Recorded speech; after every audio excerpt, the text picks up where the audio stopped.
Hey guys! So, today we are going to talk about making decisions and making the right decision at the right time. Let's get into it.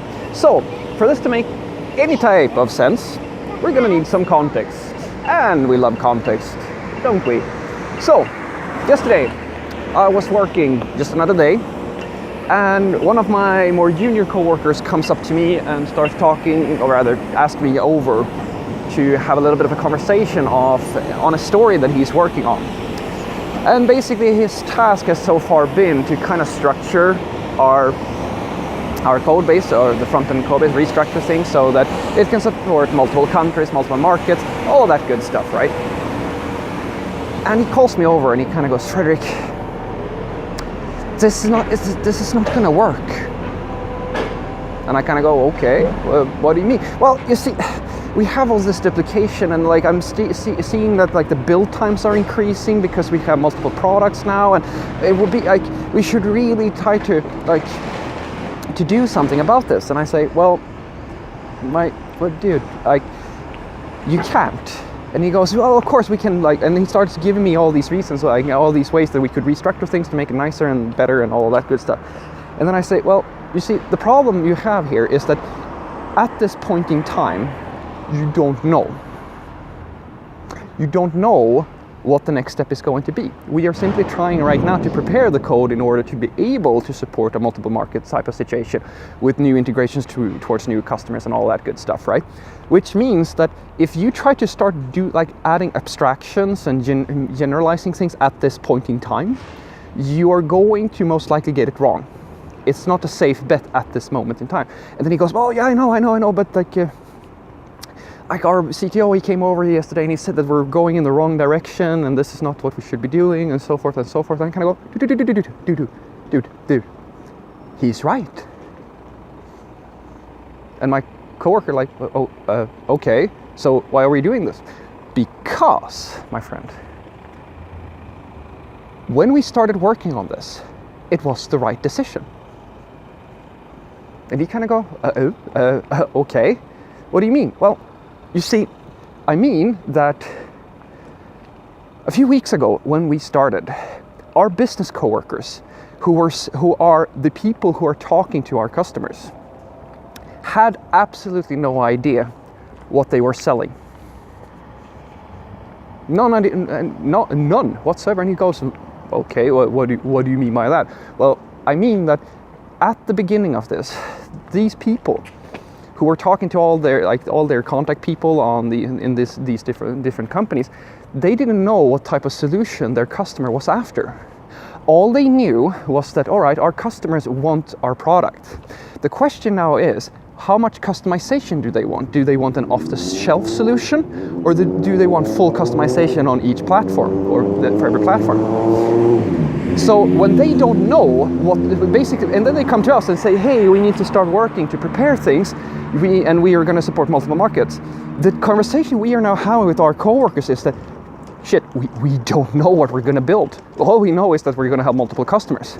Now, armed with that information, you and I and everybody else on this development team, or in our development department, engineering department, including our CTO, sat down and we as a team made the decision to say, all right, we have absolutely no idea if we're going to try to generalize things and create a standard component solution where we can provide off-the-shelf stuff, or if we're going to go for maximum customization. Because depending on which product we're actually going to build, that's a big thing, because you do not want to have a single generic code base if you're going for maximum customization. That is completely ludicrous. So at that time we said, all right, we are going to go with the safe bet. The safe bet is to create not a copy-paste solution, but for the moment to support multiple versions of the code base until such a time we can see what is reusable and generic, break that out into an abstraction that can be reused, and then we're going to end up with some parts that are custom to our different customers and some parts that we can actually reuse and not have so much duplication. And he goes, yeah, no, I know, but like it was the wrong decision. No, it was not. It was the it was the perfect solution. It was the right decision, given the situation and given the information we had at the time. Now we have realized, or rather, new information has come in. Our business coworkers have had more time on their hands to have more conversations with our customers, and we're starting to get to know each other as two different organizations. So we're starting to get a feel for what it is that they actually need. What is it that they actually need from us, and what requirements do they have? So now we are seeing a trend. They're talking about off-the-shelf solutions, low development time requirements on their part, low integration times. Like they want something that's just basically what everybody else, the other customers have, with as little fuss as possible. That's what they're saying now.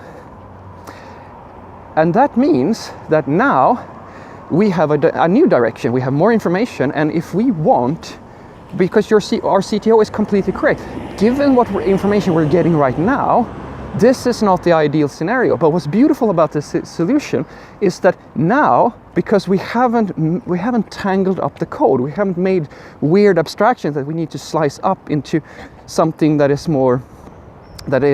better at handling these sorts of customization. We have something that is highly customizable. We can actually pull everything together now into one code base and do exactly the thing that you're talking about in a very easy manner. Had we gone the other way, it would have been much trickier for us. To go from a generic solution to a highly specialized solution like this would have been a little bit trickier. So at the time, this was actually a good idea. And he goes, okay, but now we have to do like extra work to redo this. And I say, yeah, but that's the job. The specification has changed. The context has changed. Now you have to start thinking about this new, the new scope of things, and start working towards that. And I can tell you something just between you and me. I think that even if and I'm going to talk, and I actually did, I'm going to talk to my CTO and say, we can't start moving in this new direction, and we shouldn't until such a time that we as an organization has declared, not just us in engineering, but all the way up to the business department, we need to decide what type of application we want to build. And my guess is that even the business people are going to say, oh yeah, we need a generic solution, everybody wants an off-the-shelf solution. And in 6 months, when we have all the integrations in place, they're going to come with new customer requirements, and our 2, 3, and 4 different customers are going to say, hey, we want this, this, and that. And everything is different, and we're still going to have to make customization options, because that's the sort of platform that we have built. So this is not just on you, my friend, because he was blaming himself. He said, oh yeah, I implemented this and I was pushing this and now it's not working. And I said, dude, you weren't alone in this. This is not your responsibility. You made the right decision. And what's most important was you showed everybody what you were building. You shared all of your decisions. You did not make these decisions on your own. We did it as a team. You didn't do it alone. That's something I can tell to you seniors out there.